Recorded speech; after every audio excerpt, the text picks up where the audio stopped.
ഇന്നത്തെ റെസിപ്പി അമൃതം പൊടിയും ഓട്സും വെച്ച് എളുപ്പത്തിൽ തയ്യാറാക്കാൻ പറ്റിയ അടിപൊളിയായിട്ടുള്ള നല്ലൊരു സ്മൂത്തിയുടെയാണ്. നല്ല ഹെൽത്തിയാണ്, അതുപോലെ നല്ല ടേസ്റ്റിയുമാണ്. തയ്യാറാക്കാനും നല്ല എളുപ്പമാണ്. അപ്പോൾ നമുക്ക് എങ്ങനെയാണ് ഈസി ആയിട്ടുള്ള ഈ ഒരു സ്മൂത്തി റെഡിയാക്കുന്നതെന്ന് നോക്കാം. ഇത് റെഡിയാക്കാനായിട്ട് നമുക്ക് 1/4 കപ്പ് അമൃതം പൊടിയാണ് എടുക്കേണ്ടത്. ഇതിനെ നല്ലപോലെ ഒന്ന് ഡ്രൈ റോസ്റ്റ് ചെയ്തിട്ട് എടുക്കാം. ഇനി ലോ ടു മീഡിയം ഫ്ലെയിമിൽ വെച്ച് കണ്ടിന്യൂസ് ആയിട്ട് ഇതൊന്ന് ഇളക്കി കൊടുക്കാം. ഹൈ ഫ്ലെയിമിലൊന്നും ഇടരുത് കേട്ടോ. ഹൈ ഫ്ലെയിമിൽ വെച്ച് കഴിഞ്ഞാൽ പെട്ടെന്ന് തന്നെ ഇത് കരിഞ്ഞു പോകും. 2-3 മിനിറ്റൊക്കെ ആകുന്ന സമയത്ത് നമ്മുടെ അമൃതം പൊടിയുടെ കളറൊക്കെ ചെറുതായിട്ടൊന്ന് മാറിയിട്ടുണ്ടാവും. അതുപോലെ നല്ലോണം മൂത്തേറ് സ്മെല്ലും വരും. നമ്മുടെ അമൃതം പൊടിയുടെ കളറൊക്കെ ചെറുതായിട്ട് മാറിയിട്ടുണ്ട്.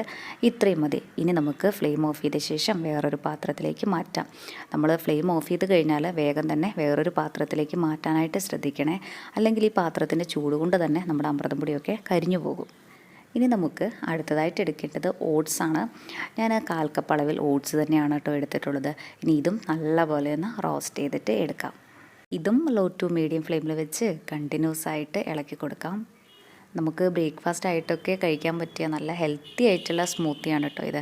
കഴിക്കാനും നല്ല ടേസ്റ്റ് തന്നെയാണ്. നമ്മുടെ ചാനലിൽ അമൃതം പൊടി വെച്ചിട്ട് കുറേ നല്ല റെസിപ്പീസൊക്കെ ഉണ്ട്. കണ്ടിട്ടില്ലെങ്കിൽ ഒന്ന് കണ്ടു നോക്കണേ. അതുപോലെ നമ്മുടെ ഈ ചാനൽ ആദ്യമായിട്ടാണ് കാണുന്നതെങ്കിൽ സബ്സ്ക്രൈബ് ചെയ്യാനും മറക്കല്ലേ.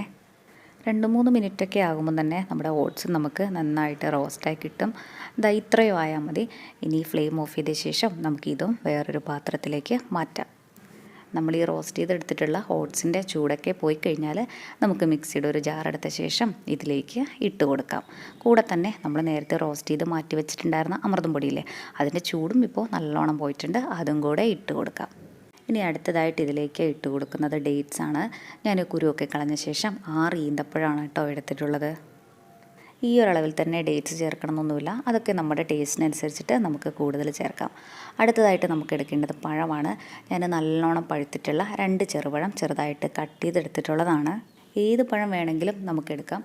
വലിയ പഴമാണ് എടുക്കണമെങ്കിൽ ഒരെണ്ണം മതിയാകും കേട്ടോ. പഴുപ്പ് കുറഞ്ഞ പഴം എടുക്കരുത്. അപ്പോൾ നമ്മുടെ സ്മൂത്തിക്ക് അത്ര ടേസ്റ്റ് ഉണ്ടാവില്ല. നല്ലോണം പഴുത്ത പഴം എടുക്കാനായിട്ട് ശ്രദ്ധിക്കണേ. ഇനി നമ്മുടെ സ്മൂത്തിക്ക് ഒന്നുകൂടെ നല്ല ടേസ്റ്റ് കിട്ടാനായിട്ട് ഇതിലേക്ക് ചേർക്കുന്നത് 2 ടേബിൾ സ്പൂൺ റോസ്റ്റ് ചെയ്തിട്ടുള്ള കപ്പലണ്ടിയാണ്. ഞാനിത് ഓവനിൽ വെച്ചിട്ട് റോസ്റ്റ് ചെയ്തെടുത്തിട്ടുള്ളതാണ് കേട്ടോ. ഇങ്ങനെ തന്നെ ചെയ്യണമെന്നൊന്നുമില്ല. നമ്മൾ സാധാരണ കടലയൊക്കെ വറുത്തെടുക്കില്ലേ, അതുപോലെ വറുത്തെടുത്താലും മതി. അല്ലെങ്കിൽ റോസ്റ്റഡ് പീനട്ട് എന്ന് പറഞ്ഞ് നമുക്ക് കടയിലൊക്കെ വാങ്ങിക്കാൻ കിട്ടും. അങ്ങനെ വാങ്ങിച്ചാലും മതി. ഇനി നമ്മുടെ ഈ ഒരു സ്മൂത്തീനെ ഒന്നും കൂടെ ഹെൽത്തി ആക്കാനായിട്ട് ഞാൻ എടുത്തിട്ടുള്ളത് വെള്ളത്തിൽ കുതിർത്ത് വെച്ചിട്ടുള്ള 9 ബദാമാണ്. നമ്മൾ ബദാമൊക്കെ എടുക്കുന്ന സമയത്ത് ഒരുപാട് എടുക്കരുത് കേട്ടോ. ഒരു 8-9 ഒക്കെ എടുത്താൽ മതിയാകും. ഇത് തികച്ചും ഓപ്ഷണലാണ് കേട്ടോ. കയ്യിലുണ്ടെങ്കിൽ മാത്രം എടുത്താൽ മതി, ഇല്ലെങ്കിലും ഒരു കുഴപ്പമില്ല. ഇത് ചേർത്തില്ലെങ്കിലും നമ്മുടെ സ്മൂത്തിക്ക് നല്ല ടേസ്റ്റ് തന്നെ ഉണ്ടാവും. ഇനി നമുക്ക് എടുക്കേണ്ടത് പാലാണ്. ഞാൻ 1/2 കപ്പ് പാല് തിളപ്പിച്ച ശേഷം ഫ്രിഡ്ജിൽ വെച്ച് നല്ലോണം തണുപ്പിച്ചെടുത്തിട്ടുള്ളതാണ്. ഇതിലേക്ക് 1 കപ്പ് നല്ല തണുത്ത വെള്ളം കൂടി ഒഴിച്ചിട്ട് നല്ല പോലെ ഇതൊന്ന് അടിച്ചെടുക്കാം.